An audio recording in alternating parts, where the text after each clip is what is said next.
Meus irmãos e minhas irmãs, quarta-feira da 23ª semana do tempo comum. Hoje, celebrando liturgicamente, a Igreja, por meio das suas leituras, nos fala daqueles que são bem-aventurados, daqueles que são felizes por meio do seguimento a Jesus Cristo. Na primeira leitura, como bem ouvimos, São Paulo escreve a carta aos Coríntios.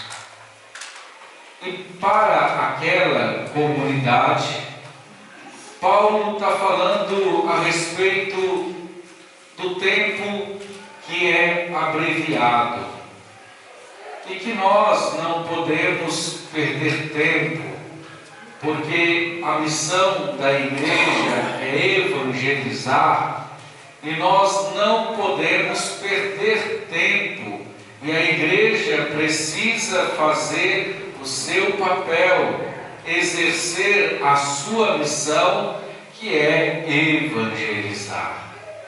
E Paulo fala a respeito daqueles que vivem a vida matrimonial como aqueles que vivem a vida de solteiros, falando que o solteiro ele tem mais tempo e disponibilidade para o serviço do Senhor, mas também fala que aquele que está com uma mulher, que permaneça com ela. Então, diante desta realidade apresentada por São Paulo àquela comunidade, todos nós somos chamados a evangelizar, seja casado, seja solteiro, seja celibatário, seja padre, seja leigo, seja religiosa.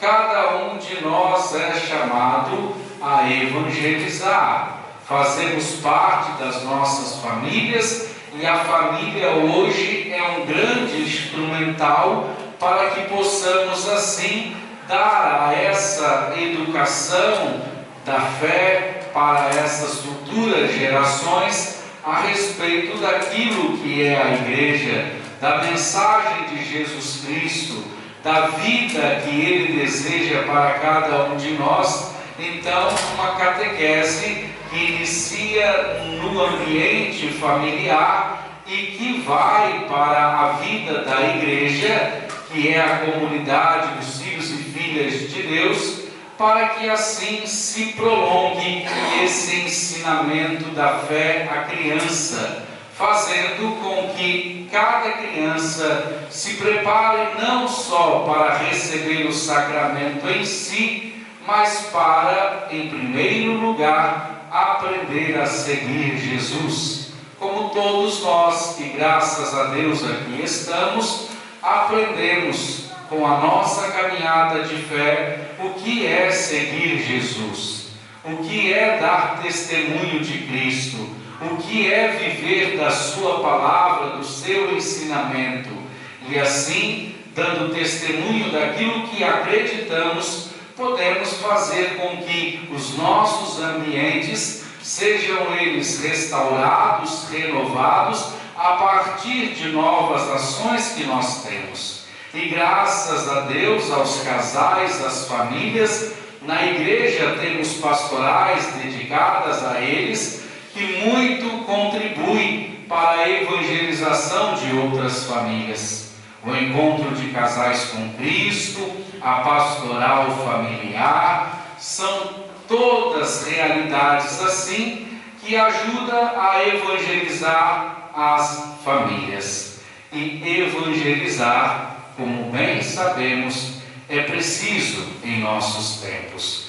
Então Paulo fala sobre essa realidade, o tempo abreviado, não podemos perder tempo, precisamos anunciar o Cristo, o Salvador, porque é dessa maneira, seguindo o mandamento do Senhor, vivendo a misericórdia de Deus, mesmo nas dificuldades, nas tribulações que possam acontecer em nossas vidas, a presença de Deus nos leva adiante. E nesse tempo abreviado, nós precisamos fazer com que a palavra de Deus seja anunciada.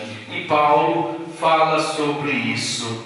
Aqueles que choram como se não chorassem, os que estão alegres como se não estivessem alegres, os que fazem compras como se não possuíssem coisa alguma, e os que usam do mundo como se dele não estivessem gozando, pois a figura deste mundo passa. Aquilo que ele já dizia em outra oportunidade, estarmos atentos também às coisas do alto, às coisas de Deus, às coisas celestes, aquilo que nós precisamos viver, sabendo que precisamos das realidades materiais do mundo em que vivemos, mas o nosso olhar deve estar voltado para Deus e as suas coisas, e não endeusarmos os nossos bens materiais como se eles tivessem um valor que não é o valor devido que nós devemos dar naqueles que seguem a Jesus Cristo. Jesus é o centro das nossas vidas, Ele deve ser o centro da nossa atenção, e a sua palavra para nós é um ensinamento tão profundo que deve transformar o nosso ser, onde nós não estejamos tão apegados ao ter, mas transformados em nosso ser, aceitemos seguir Jesus da maneira como Ele deseja e não como nós queremos. E no Evangelho apresentado a nós as bem-aventuranças, nessas bem-aventuranças é interessante notar que Jesus levantou os olhos na direção dos seus discípulos e no primeiro momento chama os seus discípulos de bem-aventurados, ou seja, felizes são vocês. Então, discípulos de ontem, discípulos de hoje, nós somos chamados por Jesus a viver a vida feliz, a vida de bem-aventurados.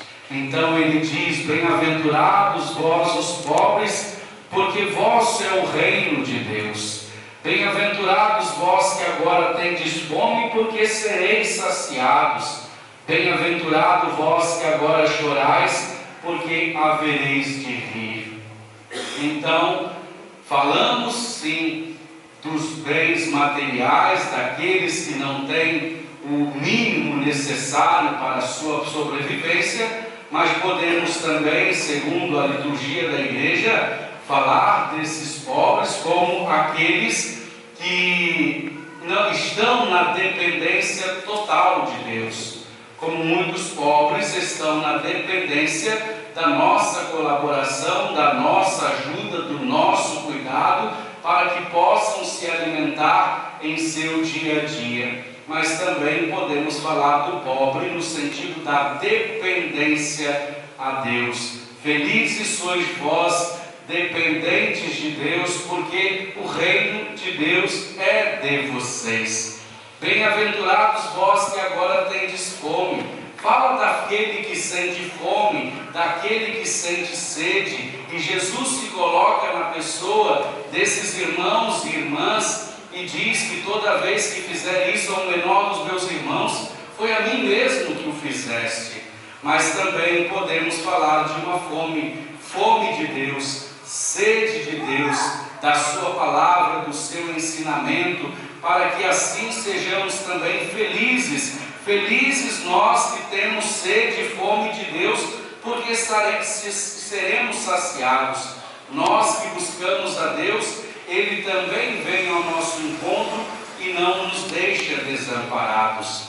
Fala daquele que chora, que haverá de rir. Como diz uma canção, o mundo pode até fazer você chorar, mas Deus te quer sorrindo. Nessa vida, toda a realidade ela é passageira.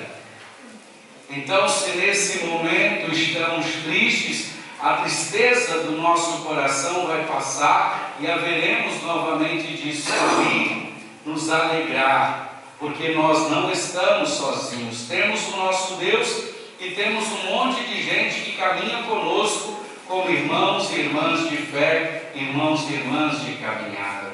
E depois Jesus fala dessa bem-aventurança daqueles que são odiados pelos homens, daqueles que são expulsos, daqueles que são insultados e daqueles que são amaldiçoados por causa do nome de Jesus.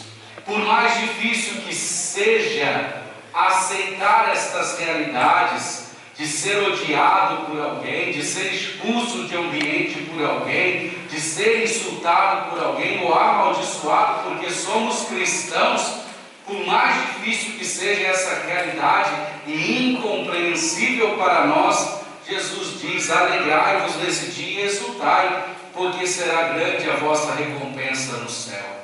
Quanto mais configurados a Jesus Cristo, mais nós provocaremos também nas pessoas certos incômodos, porque nós não vamos nos conformar segundo o mundo exige, nós vamos nos conformar segundo a palavra de Deus. Essa deve ser a nossa conformação, a imitação de Cristo. E quanto mais imitarmos a Cristo no mundo em que vivemos, mais pelo mundo seremos perseguidos.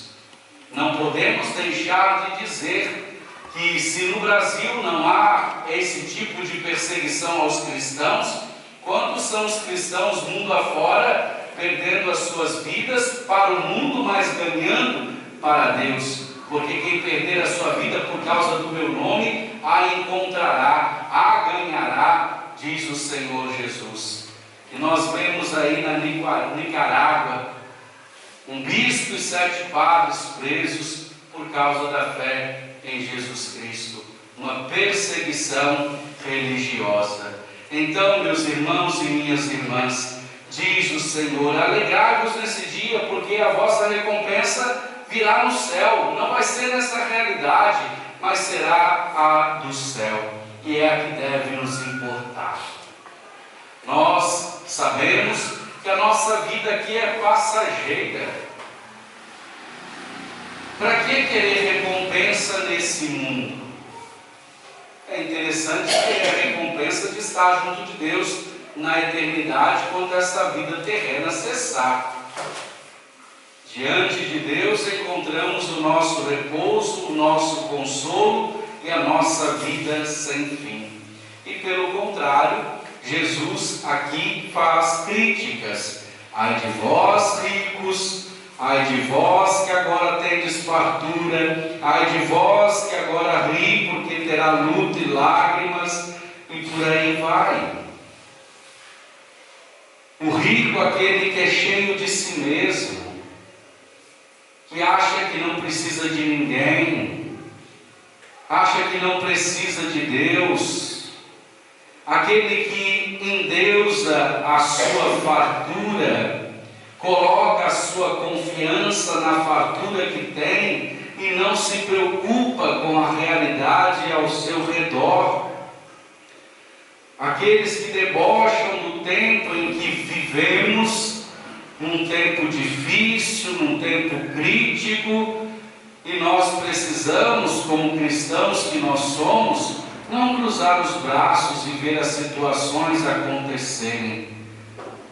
Jesus, por meio do nosso batismo, nos convida a viver um sacerdócio ministerial. Nos convida, por meio do batismo, a sermos profetas. E o profeta é aquele que anuncia as boas novas, mas também denuncia as injustiças cometidas contra o povo. E que nós saibamos, meus irmãos e minhas irmãs, viver a nossa vida segundo a vida de Cristo. Existe um livro chamado A Imitação de Cristo, e vale a pena para que possamos assim ler este livro e buscar fazer da nossa vida a imitação daquele que é o nosso Mestre, aquele que é o nosso Senhor. Então, unidos a Jesus, unidos em comunidade, como irmãos e irmãs de caminhada, saibamos ser para Jesus e entre nós homens e mulheres bem-aventurados, homens e mulheres felizes, porque buscam viver no seu dia a dia a vontade de Deus. Louvado seja nosso Senhor Jesus Cristo.